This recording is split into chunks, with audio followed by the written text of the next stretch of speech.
That's me, Franny. Hi. Welcome to FrannyTings. Hee hee. This is officially episode 3. Today's topic is going to be all about mental health and my therapy journey. So, this kind of bounces back to the last episode I did. If you haven't checked it out, you should definitely go listen to it. It's basically describing what I went through during COVID. In summary, I went through a breakup a week after my birthday. I also got positive for COVID a day before my birthday. And then obviously it triggered me to start therapy once again because I was in therapy before. So this is where the episode begins. So here we motherfucking go. So I started therapy around December or November of 2019. And the reason why I did this was because I had so many mixed emotions of how I felt. I didn't really know what were thoughts and what was reality. And this stemmed from many different things. Obviously, overthinking. The relationship with my parents wasn't that great. I was also questioning the relationship I was in at the time. And I think this person really made me question who I was and made me question the way I dealt with situations, kind of made me feel a little crazy. And I'm like, damn, why do I feel these things? I'm so confused. And although my friends are great, it's best to seek an unbiased opinion. So I decided to start therapy. I went to psychologytoday.com. This is not a sponsorship, although Psychology Today sponsor me, sis. You'll be the first sponsor on my podcast. I went on psychologytoday.com and basically it's super user friendly. You basically type in the type of insurance you have. It also lets you see the therapist near you. Obviously with COVID, I think a lot of therapy sessions are now via Zoom. That's what I do now, but you can still see the therapist around you, the type of insurance they accept, and then all the things that they specialize in. So let's say depression, anxiety, etc., all the licenses that they have. So I went on and I saw different therapists. You can also see if you prefer female or male. I prefer female all the time. That's just me though. And then I went ahead and reached out to different ones, see which one accepts my insurance, the copay to the insurance. And then I tried one lady out and I would go at the end of the day. And low-key, I think that affected the therapy session itself, being the last client of the day. I don't know if that's a thing, but I felt like she didn't give me, and this is probably me just being an attention seeker, I feel like she didn't give me her full 100%.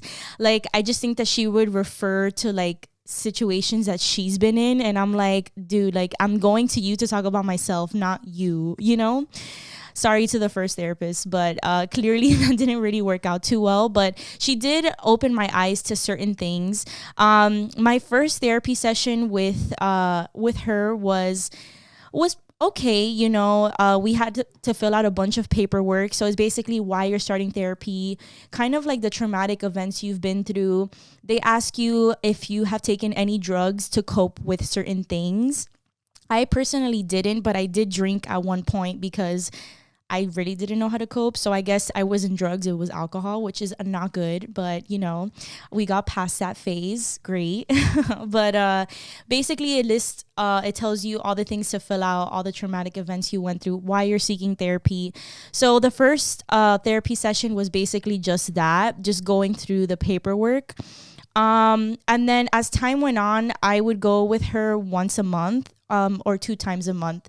So my copay with this therapist was $35 a month. $35 a session, sorry. And the way that I looked at it was okay, I can spend $35 either on my nails or $35 to heal my inner bad bitch. Because exterior, I got it, but interior, she needs work. So might as well work on my interior, So I thought about it that way, and I would go to her once or twice a month, depending on how like rough my month was. And then she recommended me this book because I would always talk to her about my parents and the relationship I had with them and how they treated me like a baby and like all this stuff. So she recommended me this book called Toxic Parents, and she basically would tell me to highlight the certain paragraphs or certain sentences or scenarios that had to do with kind of like what I went through, and then we would break them down in therapy. So it kind of helped, it helped me understand that my parents are the way they are, not because they're doing it intentionally, like they don't want to manipulate me and make me feel like shit, but it's because it's how they were raised. And I think it made me understand things in a third person point of view versus me against my parents and my parents against me. It made me see the situation from an outsider's perspective versus thinking of like, oh, they're just doing everything against me. It's more so like, okay, they're human too, and this is how they were raised, and they're probably just going off of what they know. So that made me understand them a little bit better and not take things to heart, like if everything was my fault or if I was never good enough. So that really did help me out. But then COVID hit, and obviously I really couldn't afford therapy at this point. So she kind of told me the last session, like, this is when quarantine kind of first started happening. And I was telling her, like, girl, I'm going through it. Like, I've had like 5 anxiety attacks today. I tried to do everything in my power to freaking go to the beach, skate, read a book. I've tried to do everything I normally love to do, and it just didn't work. Like, I kept having so much anxiety.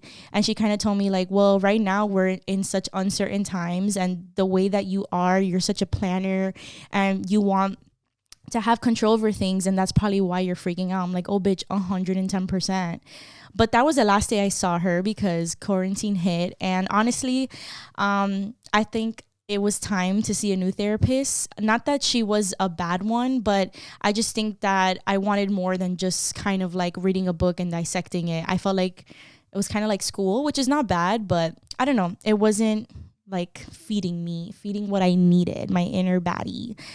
So moving forward, my last story or my last podcast episode talked about everything I went through COVID, which was a lot. I guess emotionally how I felt because I got broken up with, like, my birthday, and then being positive for COVID. I just had so many mixed emotions. I was in a room alone. Not that I didn't have support of my friends or family via Zoom or via FaceTime or via text, but having that human interaction made all the difference. It just made it way worse. So all the thoughts that were going through my head, like, were just like kind of dark, but I always try to find the light in things, like I kept trying to say, okay, Franny, like, you're not going to be COVID positive for forever. You're not going to experience what you're feeling right now with this breakup forever. Like, time will heal all, and like, be grateful that you're in a room, be grateful that you have food to cook, So I kept trying to think about it that way. Even though sometimes it wouldn't work, I still would be in my head about everything. Some of the emotions I experienced was feeling obviously not good enough. I also experienced kind of like depression. I would say, I don't say I was suicidal, but I was to the point that I'm like, what else can go wrong? Like, what else? It made me feel like it was never ending. It made me feel that like there was not much to look forward to. And that made me a little worried because I haven't felt that feeling in a very long time. And usually I'm the type of person that is so positive thinking, and I always like look forward to the future, and I look forward to things and try to find lessons in them. But sometimes I couldn't do that. I couldn't even get out of bed. So I decided to start therapy again, not with the same therapist. I once again went on psychologytoday.com. Again, sponsor me, bitch. And I started looking, and I did a bunch of inquiries. I think I reached out to like 10 therapists. And then the one who was the most responsive was my therapist that I have today. and she is fucking amazing. I've been seeing her once a week ever since, I would say, July, the middle of July. I've been seeing her once a week ever since, and it's been so fucking great. She is amazing. I feel like she really understands like where I'm coming from.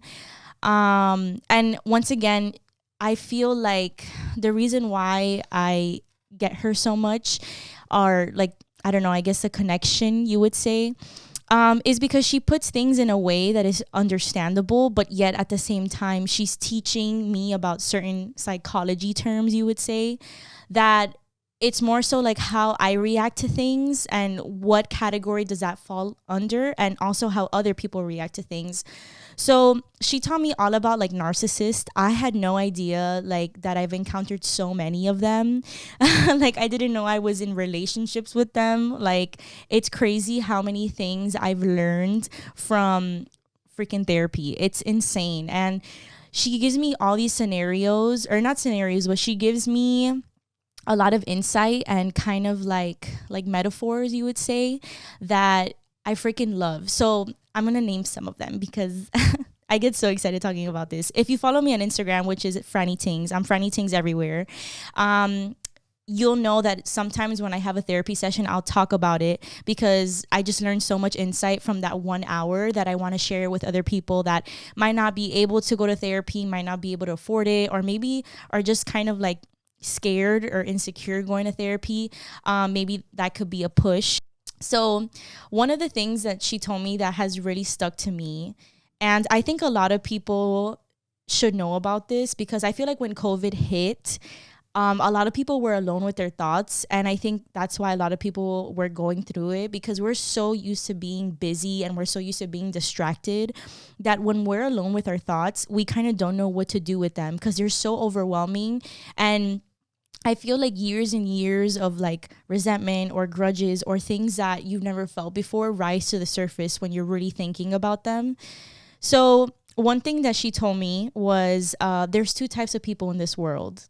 And whoever is listening or whoever is watching, my beautiful face, definitely listen up and see which one you are. This is a fun little exercise. So there's two types of people in this world: fast food people and restaurant people. Okay. Fast food people, when you go to a fast food restaurant like McDonald's, Wendy's, whatever franchise, you pull up, boop, boop, you order what you want, you pay, you eat, you write out, right? That's fast food. Restaurants, usually when you go to restaurants, you sit, you get a little appetizer, you start drinking a couple glasses of wine, you get your entree, you keep drinking a little bit more wine, you get dessert, fuck it, another round of freaking tequila shots, whatever it is. Your bill comes and that shit's long as fuck, and you're like, oh my God, like, when did this even happen? Like, I just came here to get like an appetizer. And now you're paying for like all this stuff because you were enjoying the ride.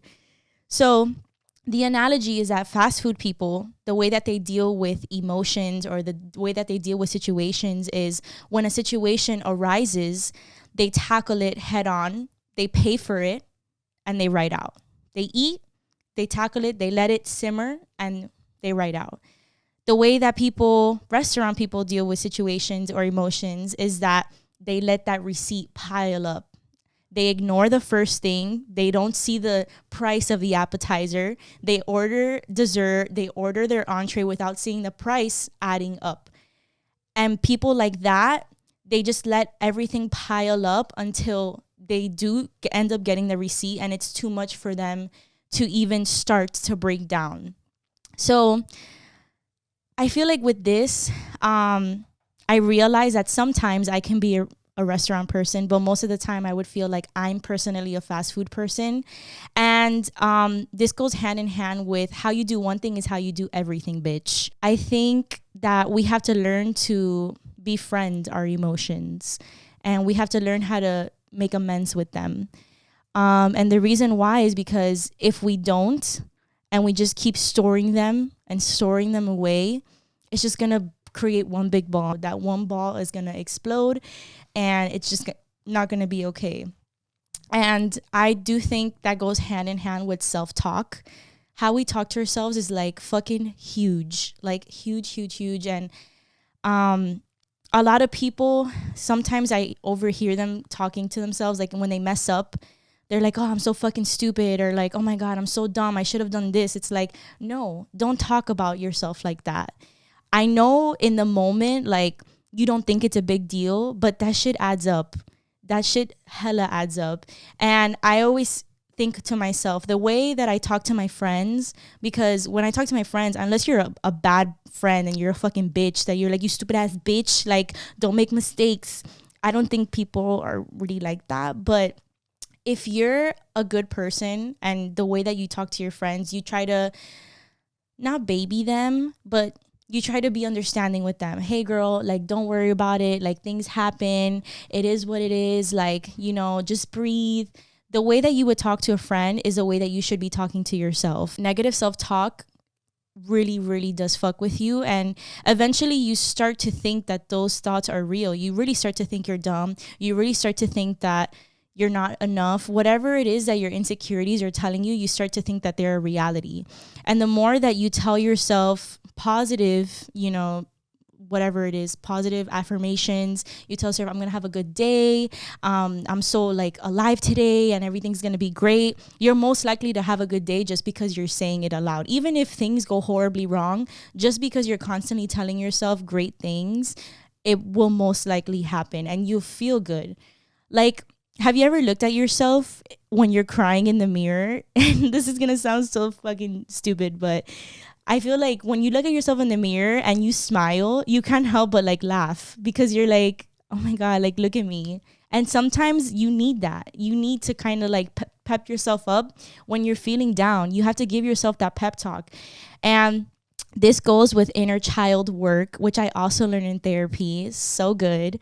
So I didn't even know what an inner child was.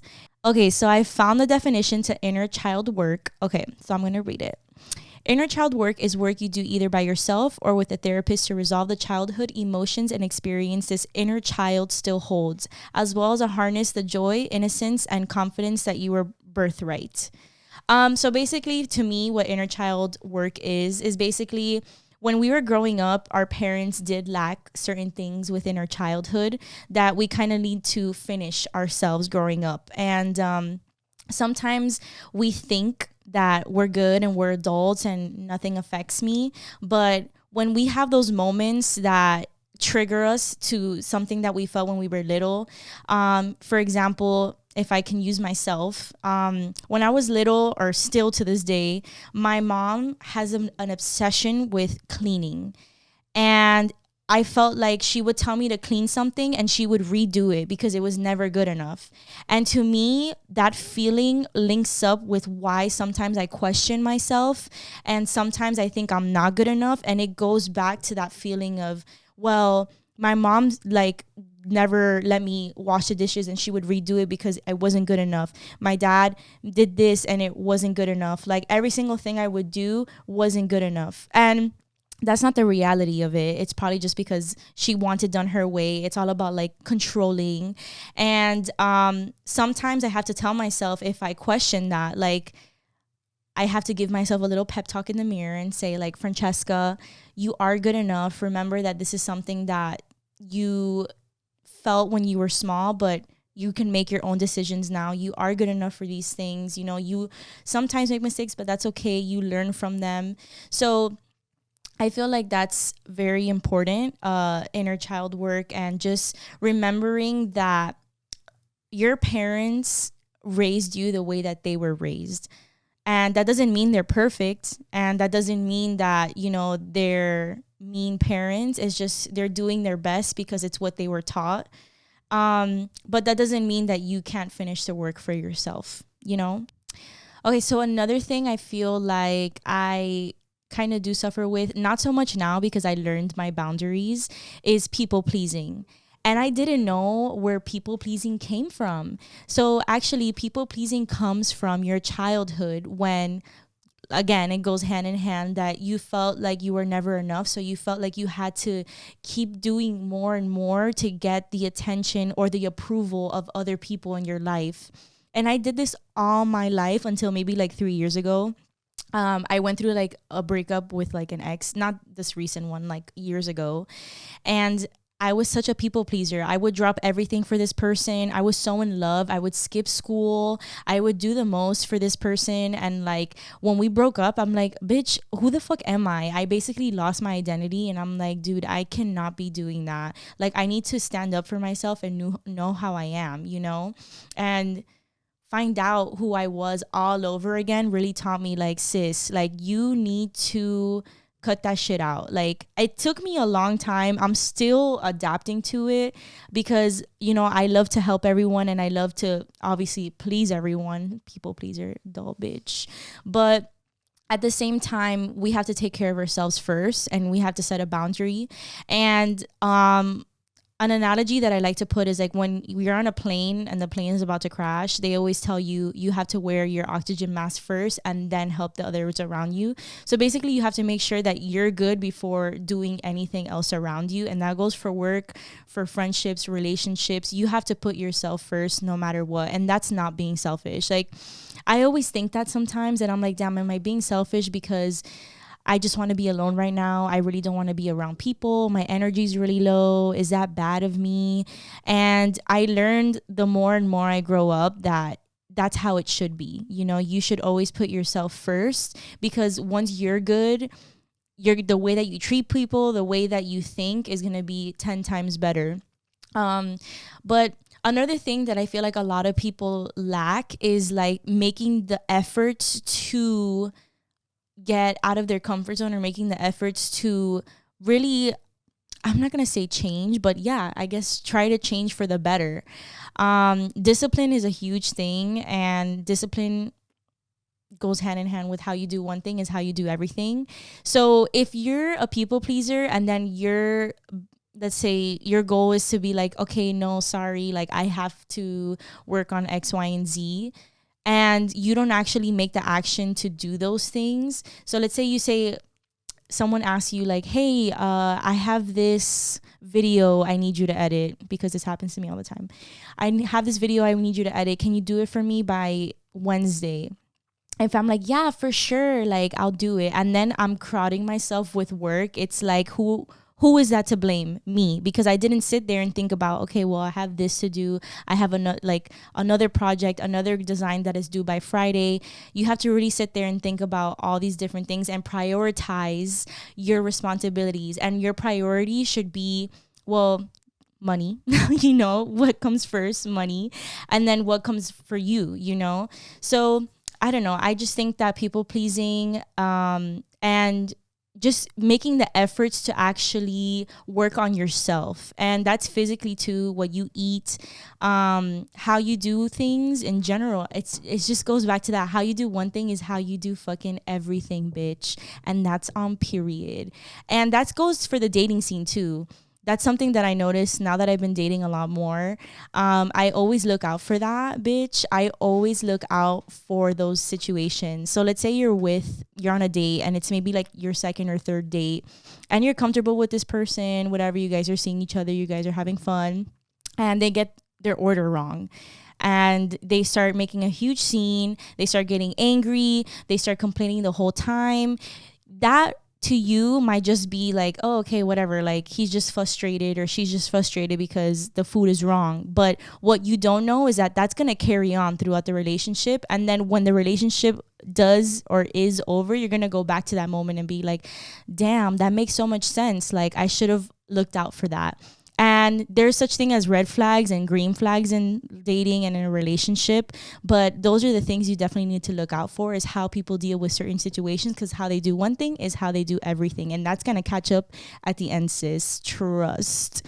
But obviously look out for the green flags too, because, you know, we don't want to just rank on everyone, bitch. Like, what's the point of that? But overall, I do think that everyone should seek a therapist. Someone told me this once, because I told them like, yeah, I go to therapy once a week. They're like, oh, I don't have enough trauma for that. And I was like, girl. And I think that people have it confused that sometimes like you have to go through all these things, these traumatic events to go to therapy. And that's not true. Sometimes you just want an opinion or advice from a non-biased opinion, and I think that that's great. And I think that if you feel that you want to work on something that maybe you might feel embarrassed to tell your family or friends, or maybe they don't understand, it's a topic that is touchy to you, I definitely think that you should seek therapy. I don't think it's for people who only have traumas, for people who are quote unquote crazy. People always have that misunderstanding, and I don't agree with that. I think everyone should go to therapy and just let it all out. Let it all out, sis. We all have something that we feel and it still holds within us. So I do think therapy is for everyone. There's different forms of therapy. Definitely do your research before seeking a therapist, I guess. Psychologytoday.com, bitch, sponsor me. If you want to reach out to me and get more information, you definitely can. I'm always posting things like this on my Instagram stories, so you can check that out as well. So you can go, my Instagram is FrannyTings, my Twitter is FrannyTings, my TikTok is FrannyTings, my YouTube, bitch, everything is FrannyTings, so go check that out. And yeah, if you guys have any questions on therapy, definitely let me know. And yeah, shout out to my therapist. I don't know if I should send her this. I think that's a little weird. Anyways, guys, have a great day, great night, whatever time you're listening to this. I love you and see you next time. Period.